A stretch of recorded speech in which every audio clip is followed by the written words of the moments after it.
Hi all, welcome to my channel. Bun எப்படி செய்கிறதுன்னு பார்க்கலாம். அதுக்கு ஃபஸ்ட்டு ஈஸ்ட் ஆக்டிவேட் பண்ணிக்கணும். ஒரு பவுலில் வெதுவெதுப்பான பால் 1 கப், 2 ஸ்பூன்ஸ் சுகர் ஆட் பண்ணிக்கணும். சுகர் நல்லா கரையிற வரைக்கும் மிக்ஸ் பண்ணிக்கணும். 2 மினிட்ஸ் மிக்ஸ் பண்ணால் போதும், நல்லா சர்க்கரை கரைஞ்சிரும். நான் இன்றைக்கி ட்ரை ஈஸ்ட் எடுத்திருக்கேன். இந்த மாதிரி தான் இருக்கும். 2 ஸ்பூன் சர்க்கரைக்கு 1 ஸ்பூன் ஈஸ்ட் சேர்த்துக்கணும். இதை ஆட் பண்ணிக்கலாம். ஆட் பண்ணிவிட்டு சர்க்கரை பாலோடு மிக்ஸ் பண்ணுற மாதிரி கலந்து விட்டுறலாம். கலந்து விட்டுட்டு ஒரு 15 to 10 மினிட்ஸ்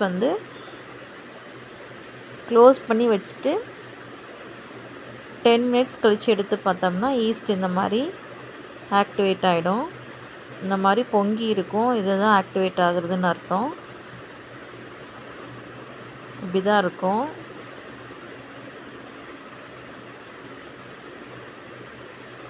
ஒரு பவுலில் 1.5 கப் மைதா மாவு, நீங்கள் கோதுமை மாவு கூட சேர்த்துக்கலாம். 1.5 கப் மைதா ஆட் பண்ணிவிட்டு கொஞ்சமாக உப்பு சேர்த்து ஃபஸ்ட்டு உப்பு சேர்கிற மாதிரி மிக்ஸ் பண்ணிவிட்டு ஆக்டிவேட் பண்ணி வச்சோம் இல்லையா, அந்த ஈஸ்ட் சேர்த்துக்கணும். அது கொஞ்சம் கொஞ்சமாக சேர்த்து நல்லா சாஃப்டான பதத்துக்கு பிணைஞ்சிக்கணும். சப்பாத்தி மாவோட சாஃப்டாக இருக்கணும். கொஞ்சம் கொஞ்சமாக சேர்த்து பிணைஞ்சிக்கோங்க. இப்படி தான் கையில் ஒட்டும். கொஞ்சமாக எண்ணெய் சேர்த்து பிணைஞ்சி வச்சிடலாம். கையில் ஒட்டாது. ஒரு 5 நிமிஷம் நல்லா பிணைஞ்சிக்கணும்.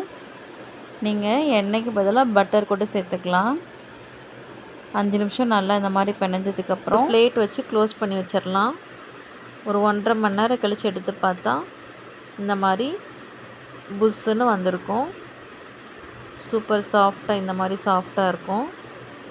இது ஒரு பிளேட்டில் எடுத்துகிட்டு நல்லா சமமாக தட்டிட்டு 4ஆக கட் பண்ணி எடுத்துக்கிறேன்.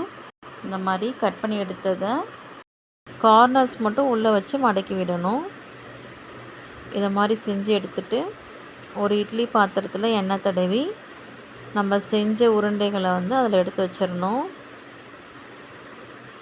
அரை மணி நேரம் க்ளோஸ் பண்ணி எடுத்துட்டோம்னா இந்த மாதிரி புஷ்ஷுன்னு வந்துடும். இப்போது ஒரு அடி கனமான பாத்திரத்தை ஒரு 10 நிமிஷம் நல்லா ஹீட் பண்ணிவிட்டு அதுக்கு மேலே ஒரு ஸ்டாண்டு வச்சு ஸ்டாண்டுக்கு மேலே இட்லி தட்டு வைக்கணும். 1/2 அன் ஹவர் கழித்து எடுத்து பார்த்தோம்னா நமக்கு பன் ரெடி. சூப்பர் சாஃப்டாக சூப்பர் டேஸ்ட்டாக இருந்துச்சு. நீங்களும் இந்த மாதிரி செஞ்சு பாருங்கள். மில்கில் தொட்டு சாப்பிட்லாம், டீயில் தொட்டு சாப்பிட்லாம். செம்ம சூப்பர் டேஸ்ட்டாக இருந்துச்சு. இந்த வீடியோ உங்களுக்கு பிடிச்சிருந்தா சப்ஸ்கிரைப் பண்ணிக்கோங்க. Thank you. See you on next video.